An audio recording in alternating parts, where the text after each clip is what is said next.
together this time. I'm going to have each one of them give a 2-minute biography, a bio, tell about themselves. And then we're going to open the floor to questions to them. We have no written out questions. It's all up to you, ladies and gentlemen, to figure out what you want to ask. Pat, did you have something? Yes, I just like to ask the candidates to please stand when they respond to the questions. The people in the back were having a hard time hearing. So. Okay, well, okay, you can do that, can't you? Sure. You're pretty tall, they'll probably see you for sure. Anyway, let's go ahead and start with Mr. Hazer, is that correct? Correct. If you'll tell us a little bit about yourself and why you want to be the village clerk. Thank you. Very good. Hi, my name is Wayne Hazer. I've lived in the village of Monee. Well, I've lived contiguous to Monee or in the village for almost 30 years. I feel that a lot of improvements need to be made in order to have our town's reputation be one of business friendly. I can comment more on that in a minute. A lot of the reputation begins at the clerk office. The clerk's office is for accurate record keeping. I think the other candidates touched on that.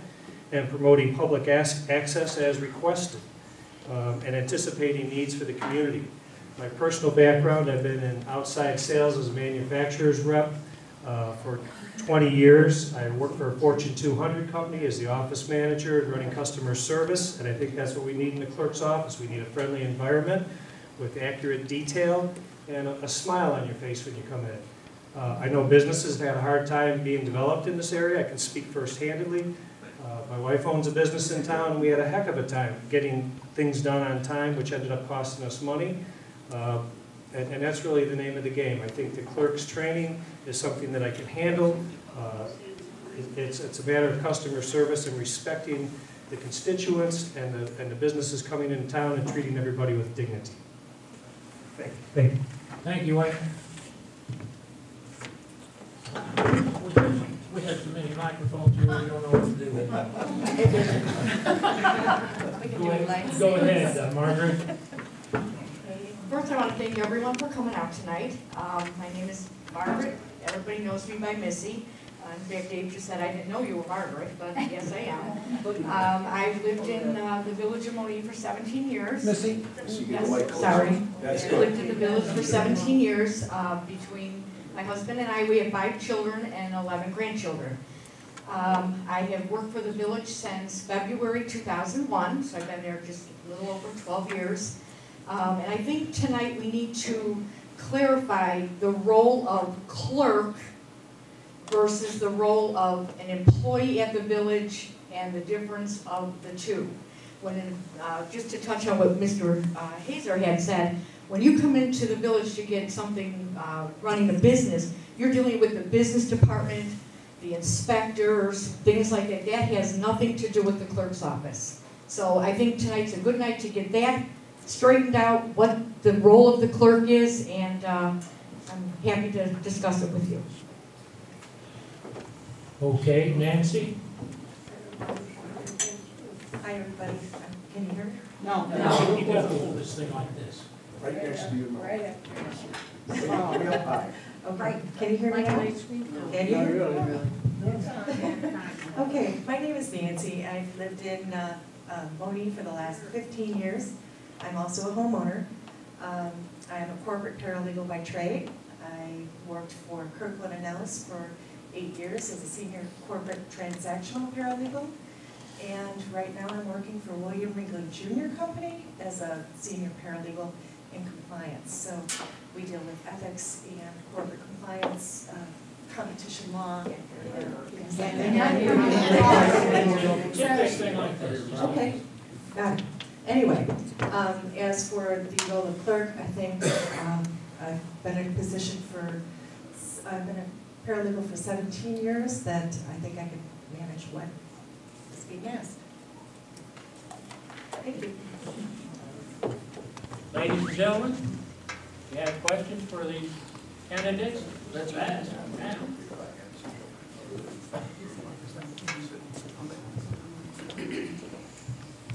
I have a question for Margaret Tolo. Could you tell us your education for being a clerk? I don't think that was mentioned.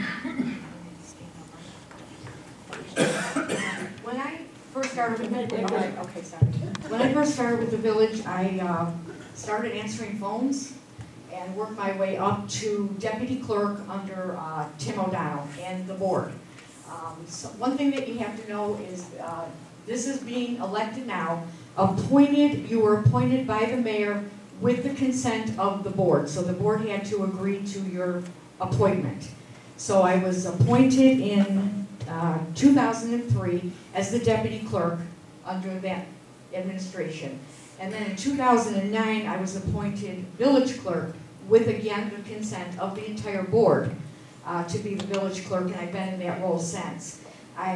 When you become a clerk, your education is very important to keep the laws current, things like that. So I've attended all the classes that are available to the clerks.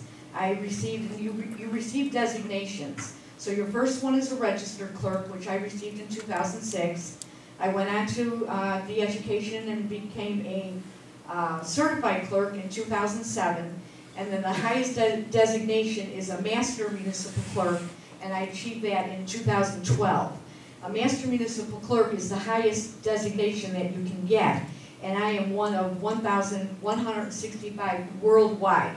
And worldwide is just that. Egypt and Nigeria, they all have a village clerk. Every community or village or city has a village clerk. So my education background, you know, I take that very seriously. I attend any meeting that I can and try to keep up with all the laws and just to make sure that the village is on the straight and narrow and, you know, we don't wind up in court for anything. So. Okay, thank you very, very much, Margaret. Any more questions for these clerk candidates? Oh, sure, yes. This gentleman wants to respond.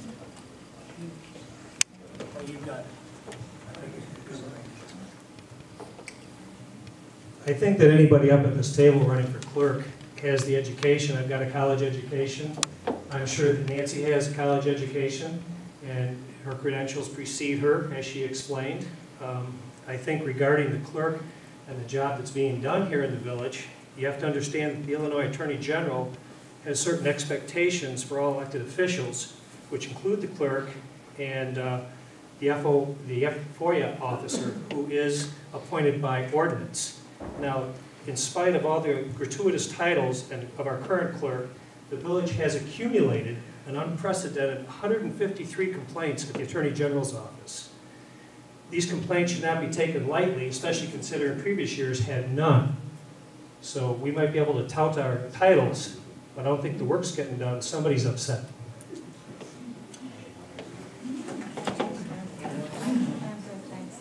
Margaret wants to respond. May I ask a question, please?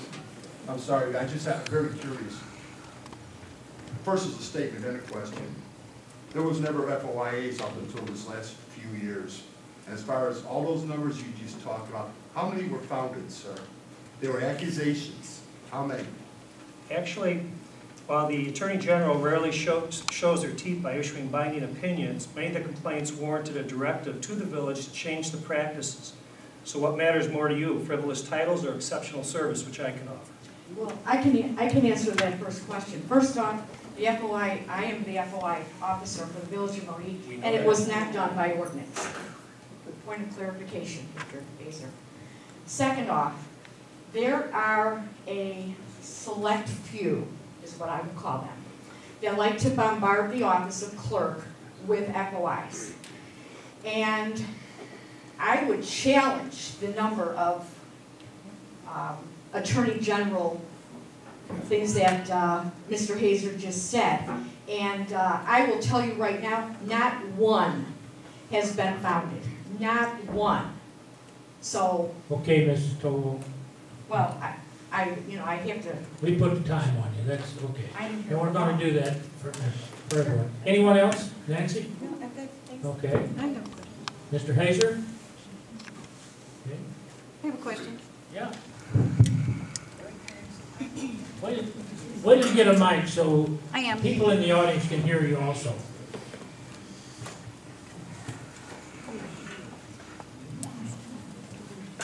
Hello. Can you repeat that number again of how many complaints there were? 153, I have it directly from the AG office. 153. Yes. Can you tell us how many different people made those complaints, or were they? I can sort that for you, but I don't have the what. They'd be glad to discuss it. I think that would be very important to know how many different people filed all those complaints. We can do that. Oh, that would be Maybe you great. talk to me afterwards. That'd be great.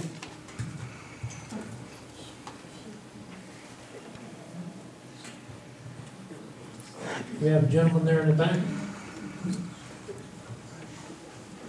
Yes, I'd like to ask one question. What is the qualification for being a clerk as far as education is concerned? Is it high school, college? You said that, sir, that you have a college education, correct? It sounds like everybody up here does. Everyone has one? I was back here, so I couldn't really hear it all. Yeah. Okay, you all have graduated from college, correct? No, sir, I have not. You have not? No, sir. Okay. How about you, ma'am? Yes, I have. You have, so, okay. That's what I was wondering. Who was qualified and who was not qualified as far as their educational level was concerned. Thank you. Any more But questions? my contention is, does the qualifications of a clerk necessarily tie in necessarily with a college education? That can be entirely, I have a college education, but I am nowhere qualified to be a clerk. To me, you would have to go and take the classes necessary to meet the requirements. And I'm saying that just a college education doesn't, to me, qualify you to do the job unless you've had the training specific to be a city clerk.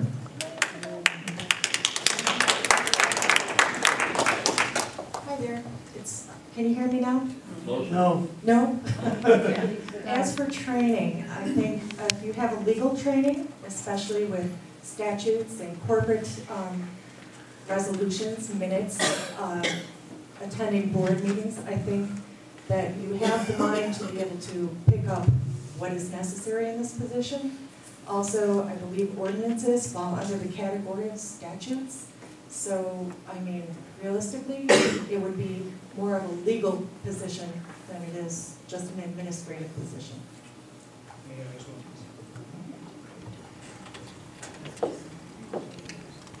I think that the last comment maybe clarified what I was trying to say, maybe you misunderstood.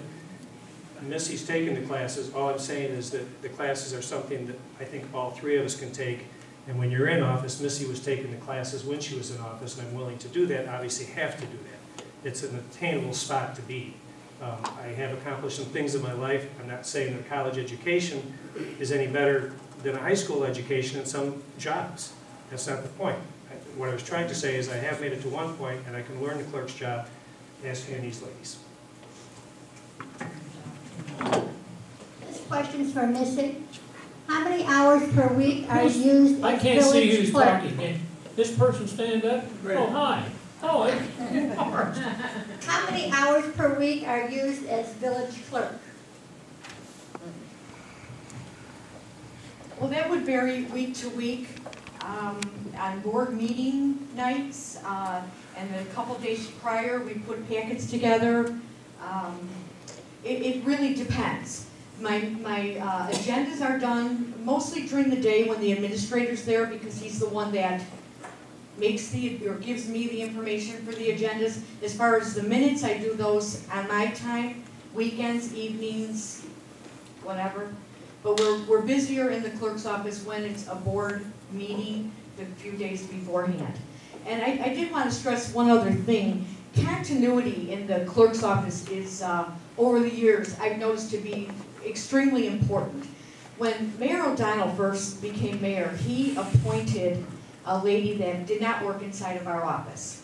And the continuity was lost. There was no one there on a day-to-day basis to do the legal things and to ask legal questions to. And after about a year, she resigned because she said it just was not working. And the prior clerk then went back into that position. So daily, multiple times a day, I'm asked questions as a clerk from the administrator about an ordinance or about a business or about a bond or, you know, things like that, so.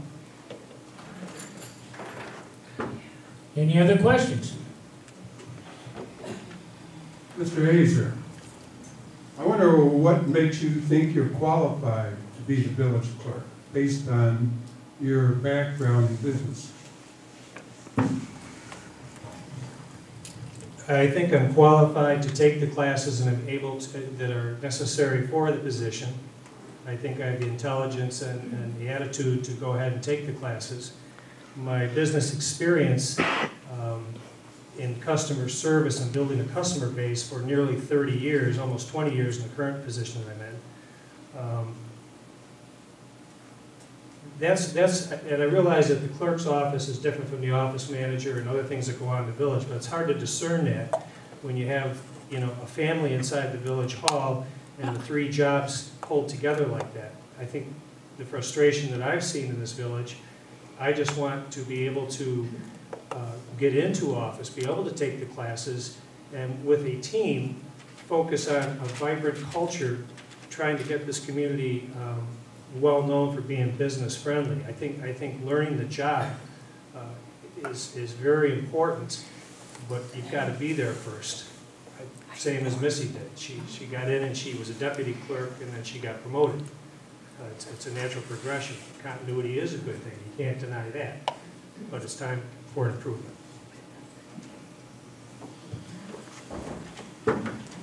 Any other questions? Let's give these candidates a big round of applause.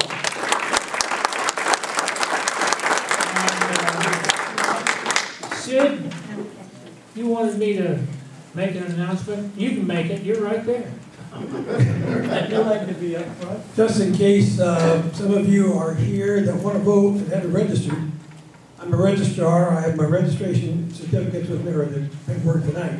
If you want to register, come see me. Thank you. David, remind me about next Thursday, please. Oh yeah, next Thursday, we have the candidates for trustees here. We're going to have a forum for them. So 7 o'clock, same time, same day. Okay, thanks for coming, everyone. We really appreciate it, and I know the candidates have appreciated it too. Have a good night.